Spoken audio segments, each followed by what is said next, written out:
Jesse, hey! Emily, how did she get down here? What are you doing down here, Emily? What do you mean? You called me down, remember? I'm pretty sure I didn't.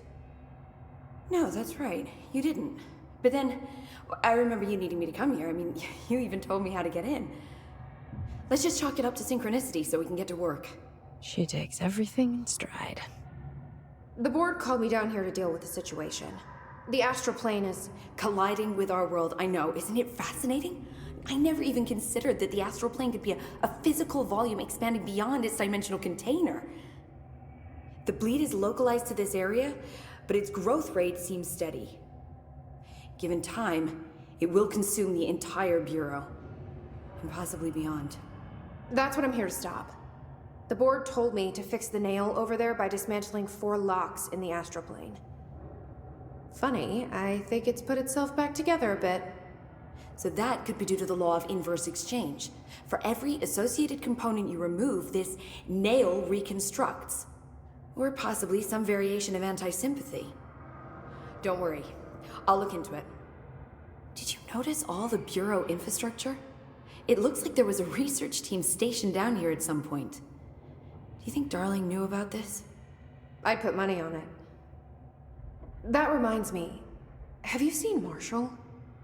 She contacted me over the hotline, but then I saw her walking around. I haven't seen her. The hotline only connects to extraplanar entities. Or dead people. But Marshall's proved time and time again that she's a survivor. That's exactly what I thought. Anyway, I've been looking into the minerals growing down here. Have you noticed how they insist on maintaining a certain form? Maybe some sort of a state memory, or they consciously prefer a certain shape? I think we're on a clock here, Emily. I need to stop the astral bleeding before it brings the oldest house down. See what you can find out from the nail in the meantime. And send out some rangers to look for Marshall. She may be in trouble. Will do, Jesse. If you see anything interesting, remember to take detailed notes.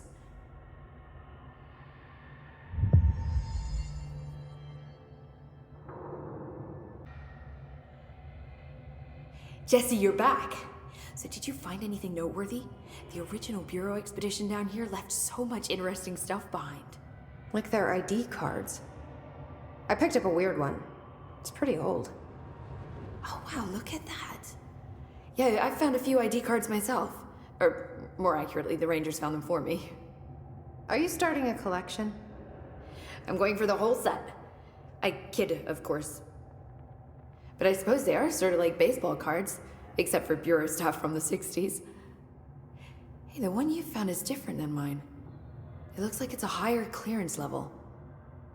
A rare one, then. Want to keep it, Emily? Yeah, I absolutely do. But I think you should hang on to it for now. High clearance access might come in handy. Sounds like you have something in mind. Guilty. See, I've been going through Dr. Ash's notes, or the ones I can find, anyway. Like Darling, he seemed to enjoy hiding his most relevant research. From what I gather, there is another floor beneath the warehouse with a special lab that requires 5 high-level staff members just to access. Here, take this. It's an old skeleton key. Something else the Rangers found. I give them $5 for every useful trinket they bring me. I'm gonna assume this key is my ticket to that lower floor. And that super secret lab you mentioned. Bingo bango, as Dr. Darling used to say. Well, keep your eyes peeled for more ID cards around the warehouse. If Ash's notes are reliable, and I'm sure they are, then 5 is the magic number.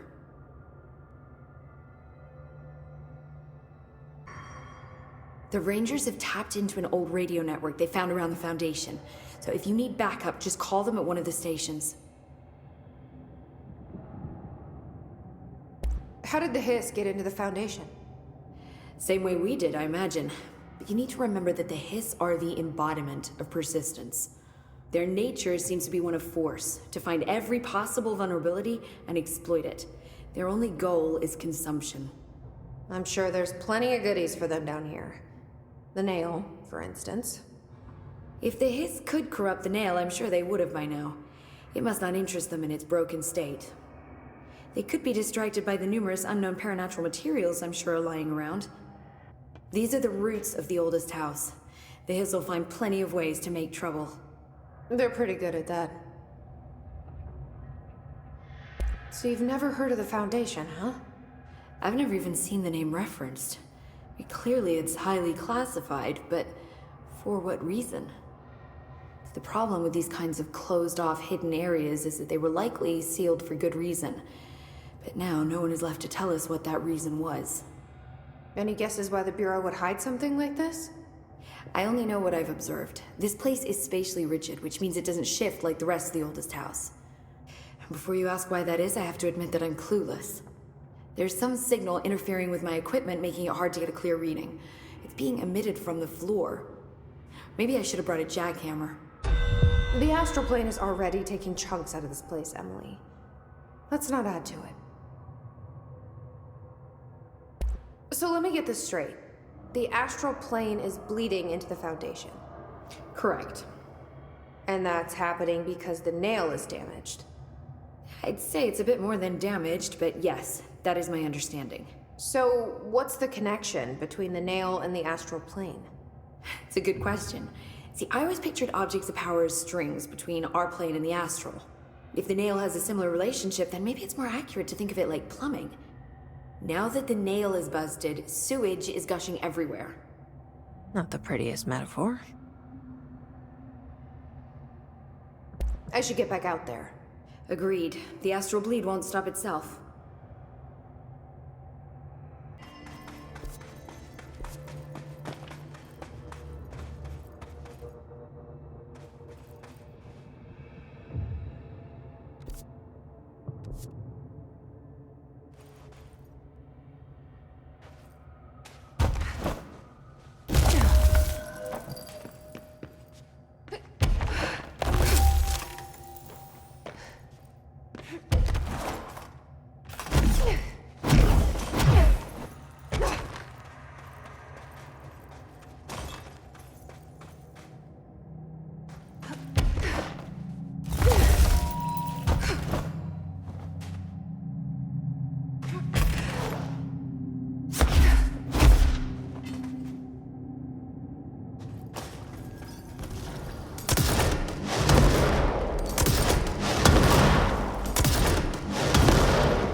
This area looks newer.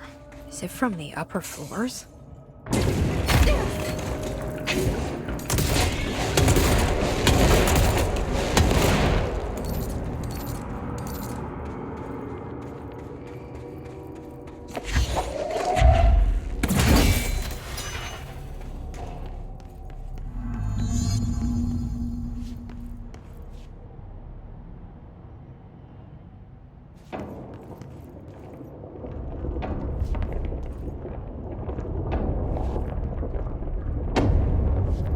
There's something behind that hiss barrier.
Director Faden here. I need a ranger dispatched to my position. Nice to see a director out in the field.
Someone call a plumber.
You're listening to America.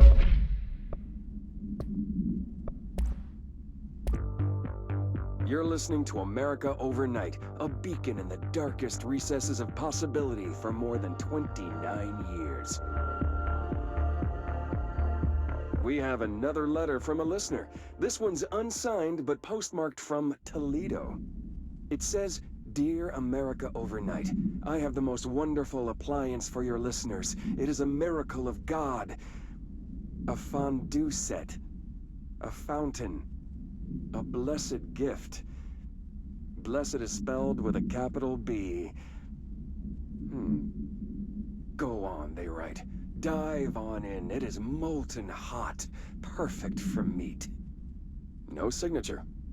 As far as I know, no fondue set was sent to us here at the studio. Just this letter. Wait. I think there's something else in the envelope. Some kind of black powder. With white shards in it? Bone, maybe? Karen. What is this? Karen? We're on the air, Karen. Where are you? What? What's this powder in the booth? Is this ash? Oh God. Karen? How do I cut to commercial? Overnight, a beacon in the darkest recesses of possibility for more than 29 years. We have another letter from a listener. This one's unsigned, but postmarked from Toledo. I have the most wonderful appliance for your listeners.